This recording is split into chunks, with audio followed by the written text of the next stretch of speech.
Like I say, if anyone wanted to film, photographs, perfectly fine of your life. We can have a little chat if we have time. If anyone has any questions, I'm sure we can get around to it. I just need to keep it close on because we've got another film going on later. But, Nicholas, if we could just start by asking you, films go through, that's better, all kinds of development hell to get made. It goes to studios, hire directors, who hire writers, and so on and so forth, big loops. Is it all true that all this came out because of you and YouTube? Yes, it is. Someone played me Florence singing on YouTube one evening, and I was kind of mesmerised, and I just couldn't stop listening to her singing. I ran through everything that she'd recorded, and sort of was rather overwhelmed and incredibly touched by her voice. I found it hilarious, but there is something profoundly honest about her performance that really touched me. And it was I think over the course of a couple of weeks, I just suddenly started thinking, oh, this really could be quite an interesting film, I think.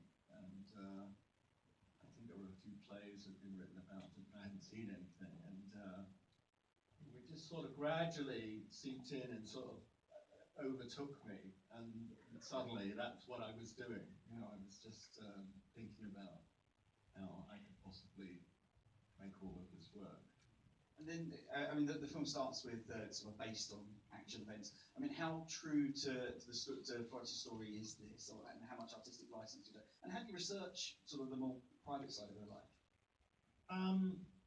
Well, there's a very good documentary that Donald Collett made about her life, and I watched that and started digging a little further. There is some material out there. There's the Florence Foster Jenkins archive in the New York Public Library, and I managed to get that photographed and started to read April's diaries. And that's when the sort of full richness of the story started to appear to me. I mean, in terms of, it is, I think that there's, you know, as the Americans would say, there's a lot of truthiness in it. What I really did was try to just compress as much of her story into a few months. I mean, that's really 20 years of her story. Yeah. But I just sort of squashed it all together, and you know, she played with many years before she sang at Carnegie Hall. But you know, he seemed to be a very important character. I didn't want to bring him in right from the start. I wanted his introduction. I thought that would be a good way of, you know, the first music lesson would be a good way of introducing her singing. I didn't want to bring it in too early. So there's a lot of truth in it, really. I tried to stick as close as I could to the spirit of what she did. I think in real life she was quite a prickly character, quite difficult. I think she has been sort of, the corners have been knocked off a little bit. And she, you know, I'm sure she was very difficult to be around. But at the same time, you know, she did bring enormous joy to people. I mean, you know, if I could go to any concert in history, it would be that one. Yes, you know, the famous rock concert. Who needs the three tenors? Well, exactly. You said at the beginning that when you first listened on YouTube, you found it hilarious. Obviously, the film treats her eccentricities in quite a sympathetic way. How easy or hard is it when writing to find a balance so you're not making her the butt of the joke? Well, I thought that was really important. Yeah, I like talent shows on the TV. I like X Factor, and I was really addicted to it for the first few years. But I used to find it extremely painful when singers who were really dreadful, they were mocked, and I thought it was extremely cruel and really damaging. And I thought there was nothing to be gained from that, and it wouldn't make a very interesting film. So, you know, it was a kind of a process. Before I really got going, I did 3 drafts over nearly a year, and in there was a sort of change over that period. The first, I initially just couldn't commit to writing a love story about this woman with syphilis and her husband who was having an affair. It seemed just too impossible. So I started off. The first draft was written entirely from McMoon's point of view. We follow him, and he gets this job, and he's our way into this world. And the Florence there was quite a. I never really got to really touch her. But gradually, as I sort of got to know them, and I came to the third draft, someone said, I like your second draft, but it's not really killing me, and you have to write this as a love story, because that's what it is. And then with that in mind, I thought, oh God, no, I can't face it, and I didn't know whether I was going to pull it off. But I had a go and pulled it apart completely. I have a system where I have all of my principal scenes on a board, and I just pulled off all the ones that were not to do with that, and reworked it again with McMoon as not as the central character, and had another go, and it did sort of come to life at that point, and that was the draft that we circulated in town here, and got picked up pretty quickly. I think something a lot of people here won't realise is this is your first feature that you've done. You've got a great TV resume, but this is your first feature. So, I mean, how different was the process, and how steep was the learning curve once things really took off? Well, I've probably written about 15 features, actually, and I don't know how much TV. I don't know, 50 shows or something I've written for 25 years now. But it is my first feature. Features are hard to get made. To be honest, it's the problems and the work is exactly the same as an episode of Midsummer Murders or The Bill or whatever. It's just that there's a lot more time, and everything is polished in a way that you just never get time to do with television. It's just like in and out, and thank you very much. And so this is a script that I initially spent on and off nearly a year on before we got it going, and then once Meryl committed in, I think, February 2013, but she wasn't available for 14 months because she was busy on Ricky and the Flash. So we had this year of, quite a luxury to just polish and polish and polish, and I cannot tell you how much work has gone into.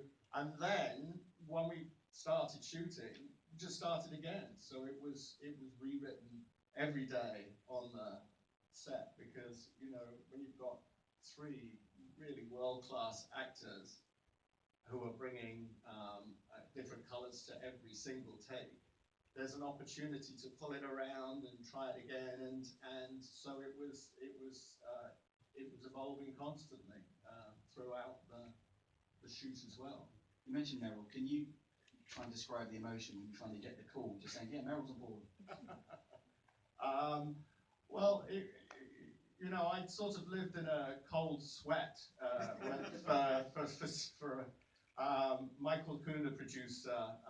We had, I think we met and discussed in January 2013, and he sort of fantastically grumpy character. He sort of said, who do you want to be in it? And I said, well, there's only one person, isn't there? He said, who's that then? And I said, well, it's Meryl Streep. And he said, oh, yes. Do you know her? I said, well, no, do you? He said, no, I don't know her.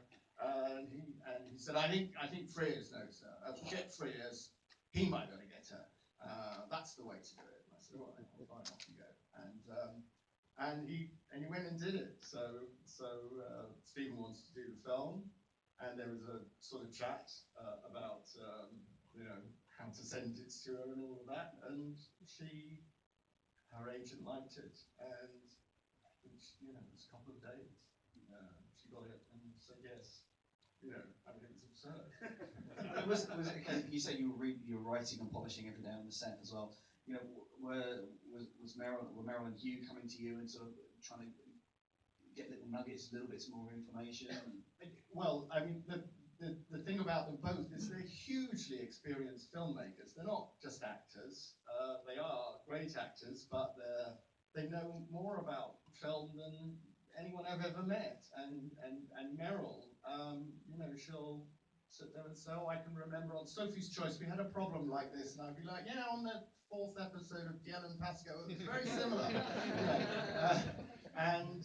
So this enormous press of experience was coming to every single problem. And there are hundreds of problems to solve.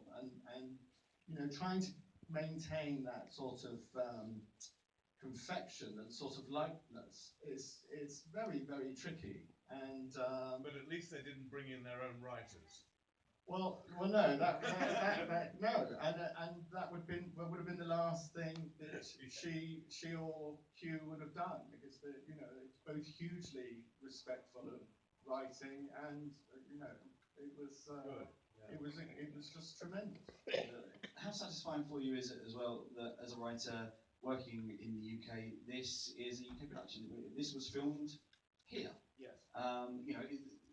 Obviously set in New York, but you got to film it here in the UK. Was that important to you, or? Well, I think that what is so terrific for the British film industry at the moment is this window of this market has opened up for us now. The American studios have stopped making films of this scale, more or less, because they're so high risk and they're so difficult to make, and finding the audience, all those things, so difficult. So they've left a little corner of the playing field available to us. And we have, the industry here, we have terrific facilities, terrific crews, we have great actors, and we are able to make these films, a good third cheaper, if not half cheaper than in the States. So it's a really a great time, and yeah, of course it was wonderful to make it here, and somehow we managed to find all of these. I mean, you do have to scour the country, and we shot in Scotland, in Liverpool, all over London, and we have these wonderful post-production companies in London. So the company that did the CGI is called Union, who created Carnegie Hall in a computer, and the exteriors outside the hotel is all computer generated. And it means that we can make films that seem to be on a scale on a reasonably restricted budget. This was $29 million, which stand it up next to a Bond film, which would be more like 250 million. There seems to be occasionally there's this strange quirk in filmmaking where you'll make a film about a subject and then a second one will come along, like us as Armageddon, Deep Impact, that sort of thing. There's a French film called Marguerite, which is sort of a fictionalized version of Florence's story. At what point did that come onto your radar, and what were your thoughts? Well, yeah, absolutely. It was very strange. The same thing happened to Frears with Dangerous Liaisons. Valmont came along at exactly the same time. And I've seen this in television dozens of times. It just always happens because there's something in the ether, people, we're all in the same soup, and people sort of think, oh, this is entirely my idea, and often it's not.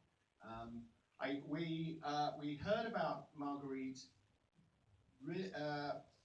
I can't quite remember when, but it was pretty early on, and they started shooting before we did. But I think the view really was, well, it's in French, it's very much aimed at a different market to us, it's an art house movie, we're obviously trying to reach a wider audience, more popular audience. So I think the view was that there was plenty of room for both of these films, and in a way it would be quite good because we've had this bumping along all the time.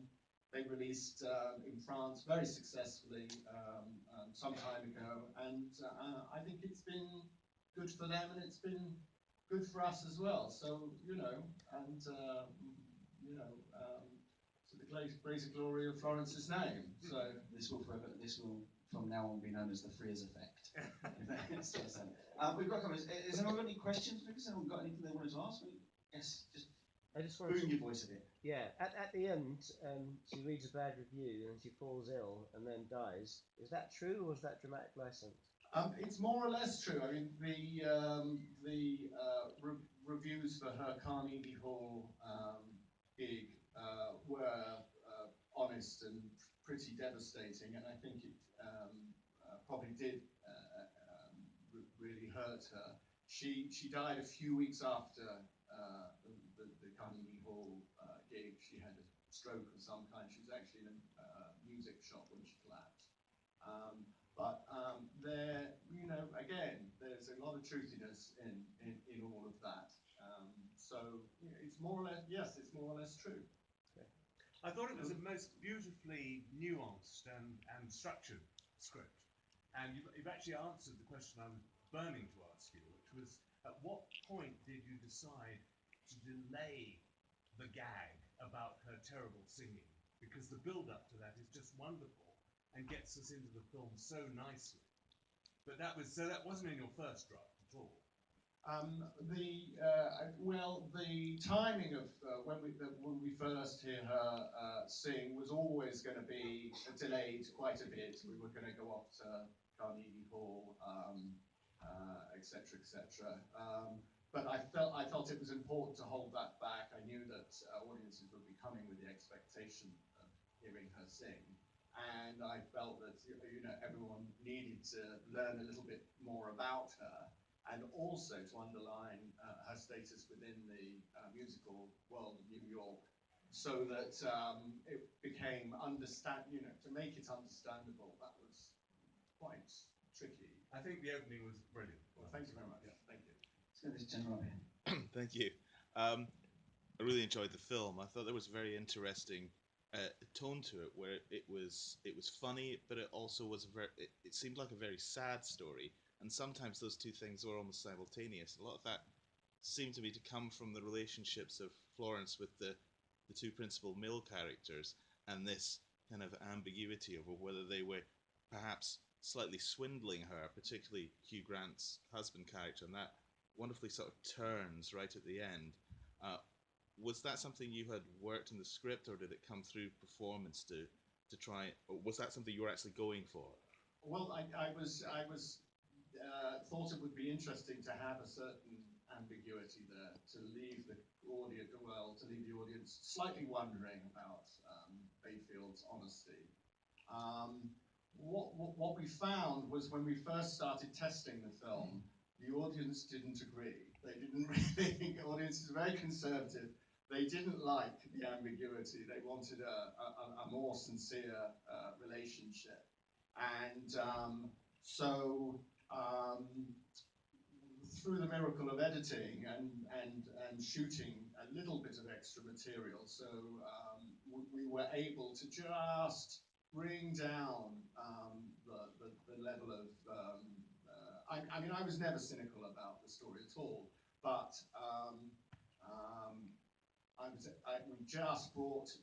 we just elevated the love story. It was always going to be very difficult